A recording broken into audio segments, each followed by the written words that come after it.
Salmo 1. Os justos e os ímpios. Bem-aventurado o homem que não anda no conselho dos ímpios, não se detém no caminho dos pecadores, nem se assenta na roda dos escarnecedores. Antes, o seu prazer está na lei do Senhor, e na sua lei medita de dia e de noite. Ele é como árvore plantada junto à corrente das águas, que no devido tempo dá o seu fruto, e cuja folhagem não murcha. E tudo quanto ele faz será bem-sucedido. Os ímpios não são assim. São, porém, como a palha que o vento dispersa. Por isso, os perversos não prevalecerão no juízo, nem os pecadores na congregação dos justos. Pois o Senhor conhece o caminho dos justos, mas o caminho dos ímpios perecerá. Então vejam, irmãos, esse texto, o Salmo 1, muito conhecido da Bíblia, pelo seu versículo 1, principalmente, mas todo este salmo traz uma grande mensagem para as nossas vidas, para os nossos corações. Uma mensagem de instrução para a vida do crente. Ele mostra o modo de vida entre o justo e o ímpio, os caminhos, as atitudes, as ações. Ele mostra também os resultados dessas atitudes, como colheita dos frutos que são praticados pelo justo e pelo ímpio. Também mostra a questão da estabilidade do justo e da prosperidade do justo e da instabilidade e falta de prosperidade do ímpio. E depois ele vai mostrar que Deus está nisso, né? Não é um caminho bem-sucedido simplesmente por ser um homem fazendo o que é certo, mas fazendo o que é certo segundo a vontade de Deus e tendo os resultados da bênção de Deus.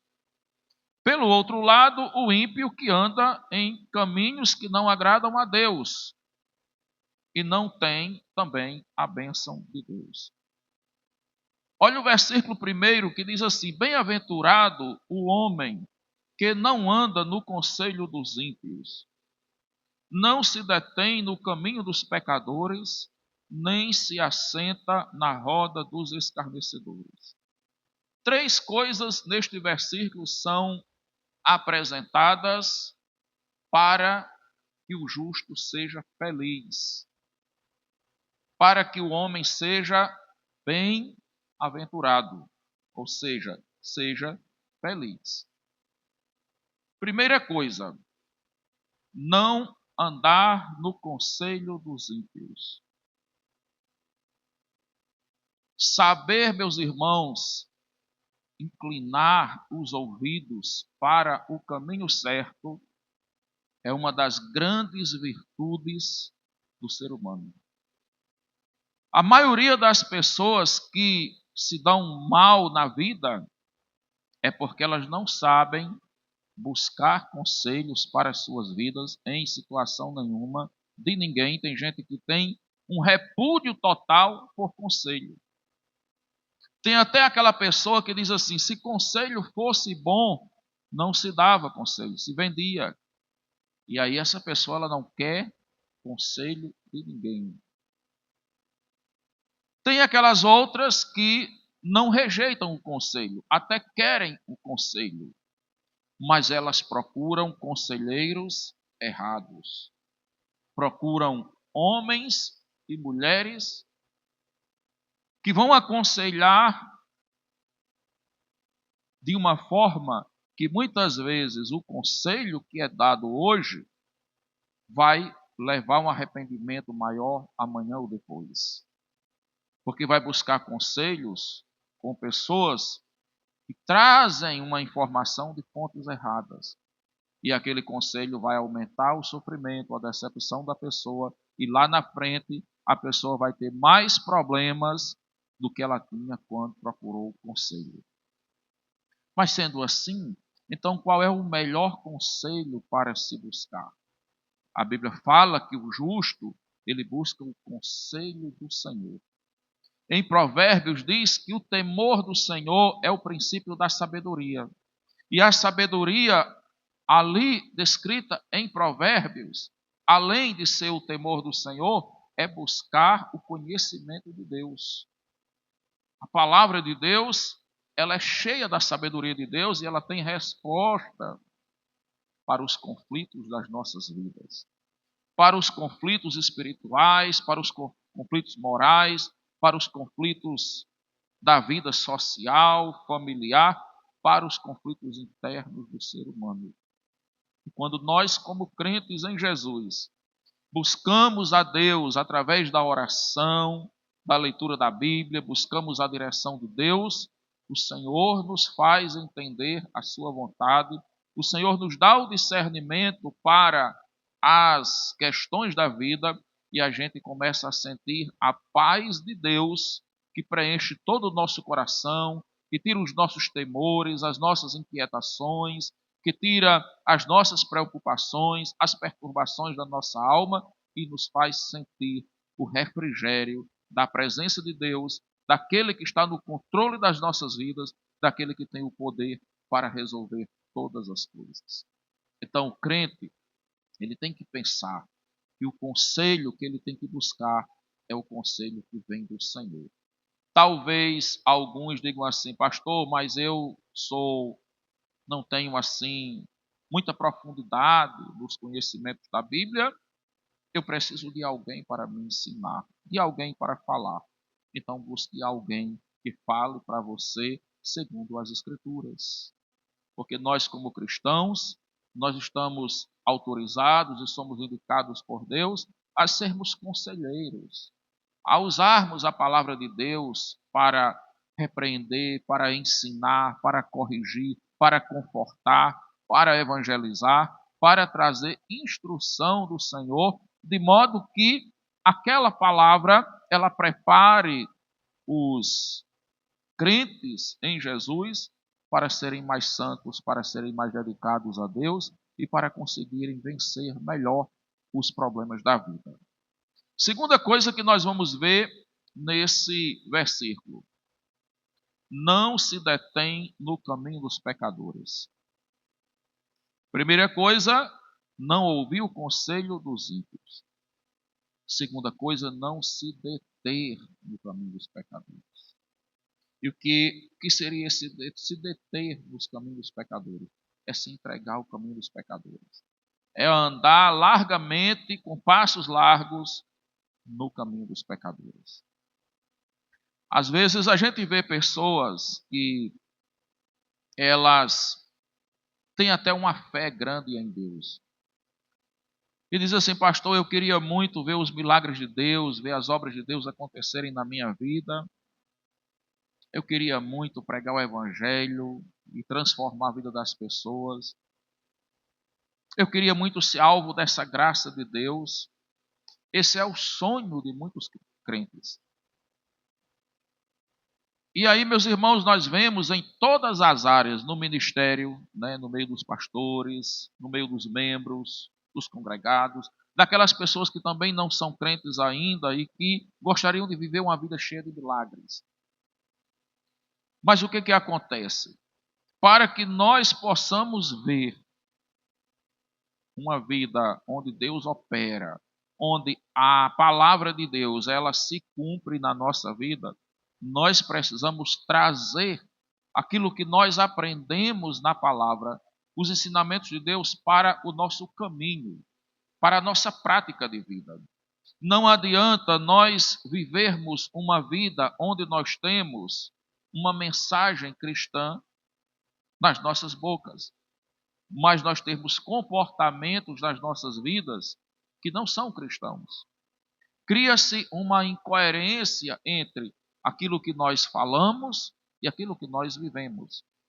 Então, para alertar sobre isso, a Bíblia, no Salmo 1, versículo 1, diz que bem-aventurado é aquele que não se detém no caminho dos pecadores.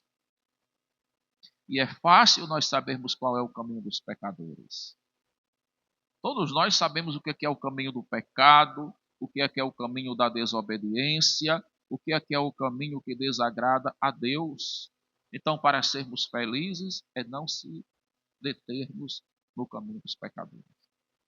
Quantas pessoas, meus irmãos, que nós conhecemos, ao olhar esse versículo assim, vem na minha mente muitas pessoas que eu particularmente conheci, pessoas de todas as idades, jovens e pessoas mais velhas, que não quiseram andar no caminho do Senhor, que se entregaram ao caminho dos ímpios, ao caminho do pecado, ao caminho da desobediência, e todas elas tiveram como fim um resultado trágico. Porque a Bíblia diz que ao homem há caminhos que lhe parecem serem bons, o caminho do pecado, o caminho da desobediência, mas o seu fim leva à morte. Todo caminho que é contrário ao caminho do céu, ele leva à morte. Ele pode até trazer momentos passageiros de alegria, de satisfação, mas se ele contraria o caminho da cruz, o caminho de Deus, ele leva à morte. Lá em Isaías, no capítulo 55, Deus fala para aquele povo, através do profeta, e diz: porque os meus caminhos não são os vossos caminhos, ó casa de Israel. Os meus pensamentos não são os vossos pensamentos. Então nós precisamos buscar o conselho de Deus para que os nossos pensamentos sejam formados pela mente de Cristo.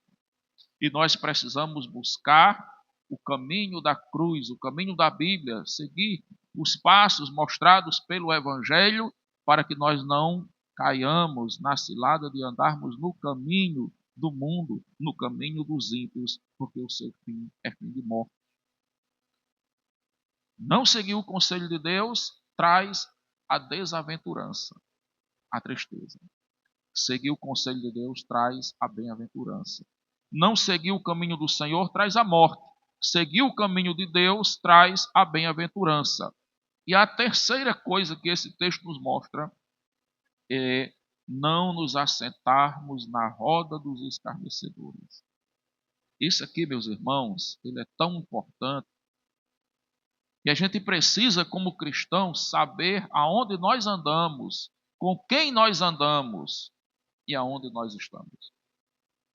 A Bíblia não está aqui dizendo que a gente não possa conviver com as pessoas amigas normalmente, mas nós temos que saber com quem nós convivemos. Tem até um ditado que todo mundo usa no dia a dia, porque essa informação, ela não é só o cristão que segue, que deve seguir.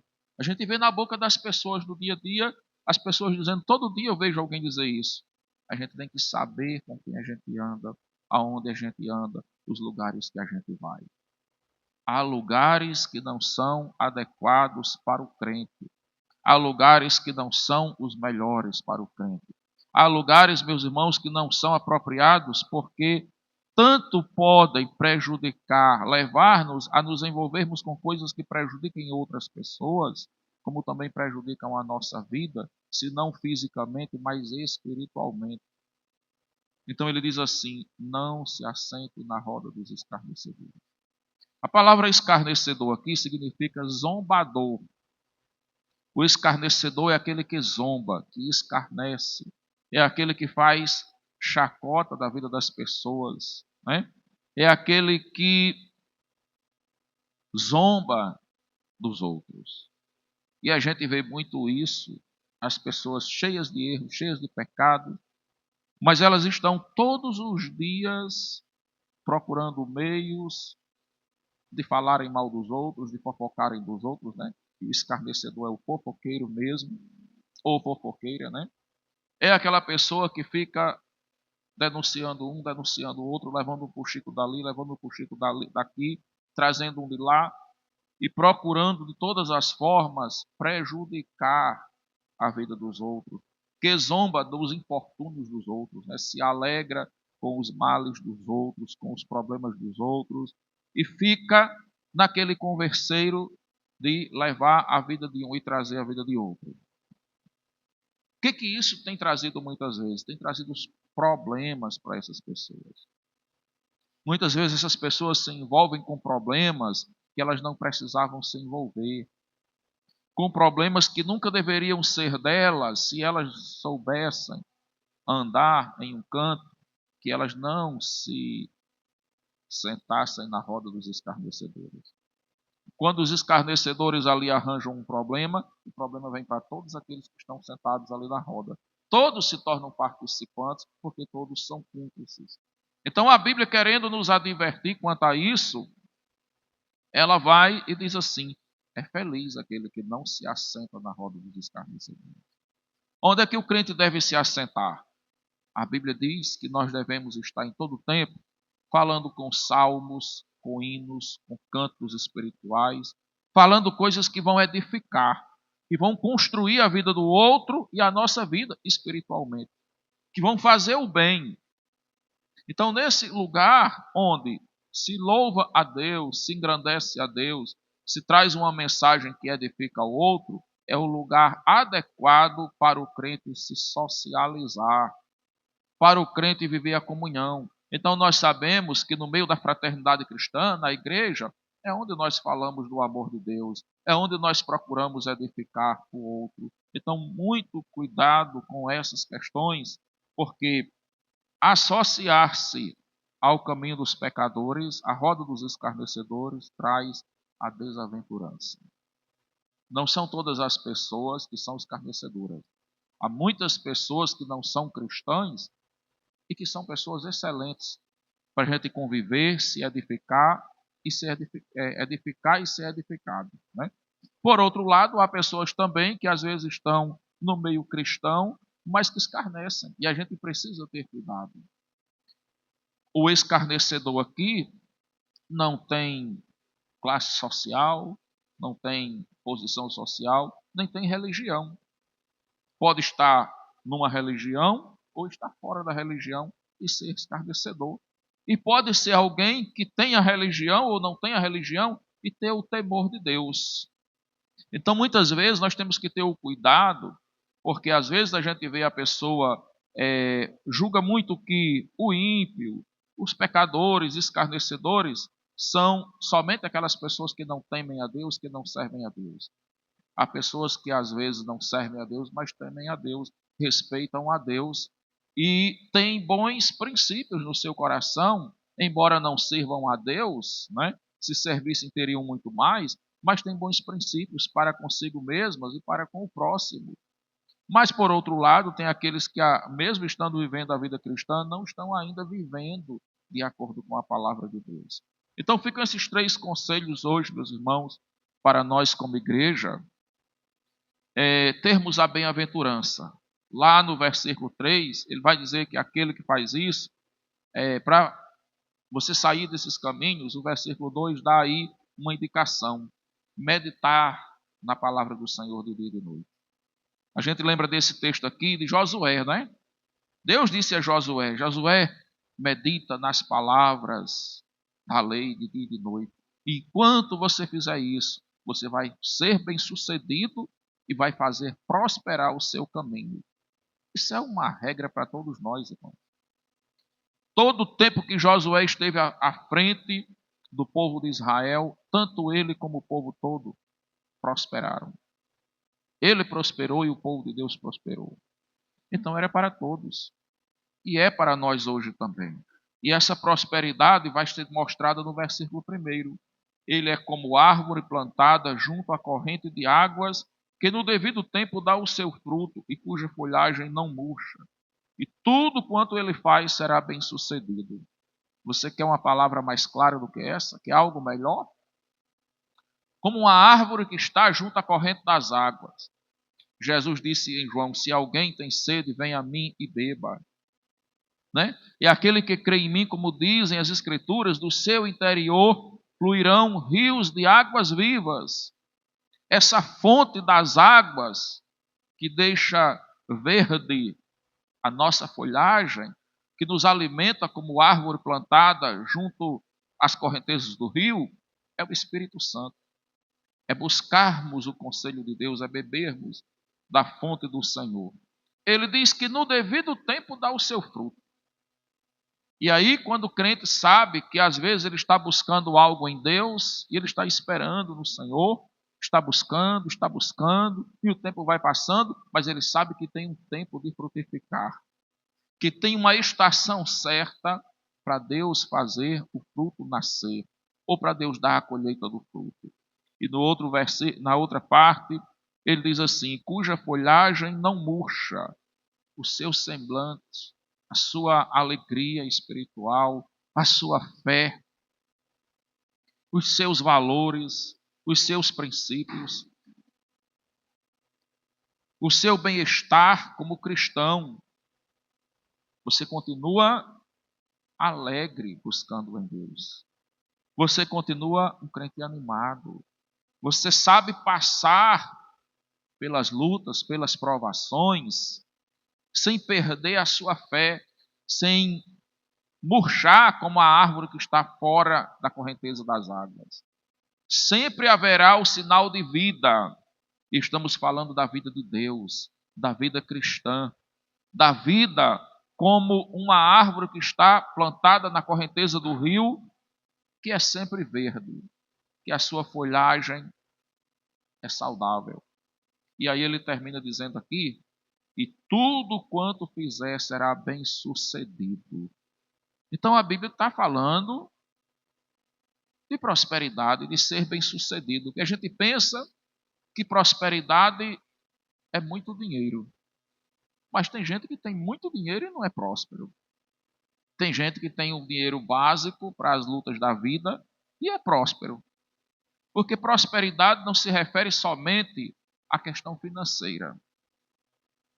A questão financeira na prosperidade de Deus é Deus suprir aquilo que nós precisamos pela graça dele. Mas essa prosperidade é também um estado de vida espiritual, é um sentimento de alma. Quantas pessoas estão aí cercadas de bens financeiros, mas a sua vida é uma angústia tremenda? A sua alma é vazia, de forma que a pessoa usa até o dinheiro para desfrutar de todos os prazeres que o mundo oferece. E ela não encontra paz. Outros moram num cantinho simples, têm uma vida simples, mas estão satisfeitos, estão agradecidos a Deus. E isso é prosperidade. Porque a prosperidade está junto à corrente das águas de Deus. É não seguir o conselho do mundo, mas seguir o conselho de Deus. É não andar no caminho do mundo, mas andar no caminho de Deus. É sentir prazer na lei do Senhor. É não escarnecer do próximo. É honrar a Deus neste sentido, né? E aí, no versículo, a partir do versículo 4, ele vai formar uma ideia, vai falar sobre o contraponto. No versículo 4, ele vai falar sobre os ímpios, que é o oposto do justo. Nos seus comportamentos, nas suas atitudes, nos seus princípios, no que ele busca, no que ele faz e no que ele sente em relação ao seu temor, a falta de temor de Deus, né? E também nos resultados que tem. Versículo 4 diz: os ímpios não são assim. Não são assim como? Não são bem-aventurados. Os ímpios não são como uma árvore que está plantada junto à corrente das águas. É como uma árvore plantada no carrasco. São, porém, como a palha que o vento dispersa. Então o justo é verde, como árvore verde. O ímpio é como palha. É sequidão. É falta de água. É falta de vida. E aí essa sequidão, meus irmãos, já dá para a gente entender aqui quais são os sentimentos da alma. O que é a sequidão na alma de um ser humano? A ausência de Deus leva à sequidão. A ausência de um princípio para seguir faz com que a gente seja como a palha que o vento carrega. O que é essa palha que o vento carrega? É uma pessoa sem direção. É uma pessoa que não tem esperança, que não tem um caminho que lhe conduza.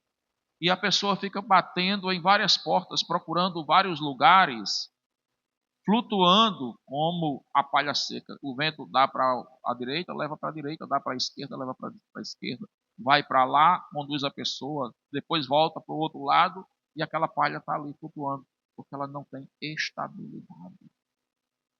E essa estabilidade é no sentido espiritual, é no sentido moral, é no sentido sentimental, é algo que acontece dentro da pessoa. Isso mostra a sequidão. Versículo 5, ele diz: por isso os perversos não prevalecerão no juízo, nem os pecadores na congregação dos justos. Por que os pecadores não prevalecem na congregação dos justos? Porque eles não têm raiz, eles não sabem para onde vão. Aquele que está firmado em Jesus, que se alimenta da palavra, que anda no caminho do Senhor, ele está firmado em Cristo. Mas aquele que não está firmado em Cristo não tem raiz. É seco, é como palha. E qualquer coisa tomba a pessoa para um lado ou para outro. E para terminar, ele diz: por isso o Senhor conhece o caminho dos justos, mas o caminho dos ímpios perecerá. Por isso o quê? Pois o Senhor conhece o caminho dos justos, mas o caminho dos ímpios perecerá. Né? Então, é por isso que não permanece. Porque Deus conhece o caminho. E Deus prova os nossos caminhos. E aquele que Deus vê andando segundo um lado ou segundo o outro, vai ser classificado pelo Senhor, sendo justo se andar nas obras de Deus, e sendo ímpio se andar nas obras de Deus. Então essa palavra fica hoje, irmãos, como uma direção para as nossas vidas. Né? Que a gente possa guardar esta mensagem e usar ela todos os dias nas nossas vidas. Deus nos deu um ano segundo a sua vontade, cheio da sua bondade. Amém.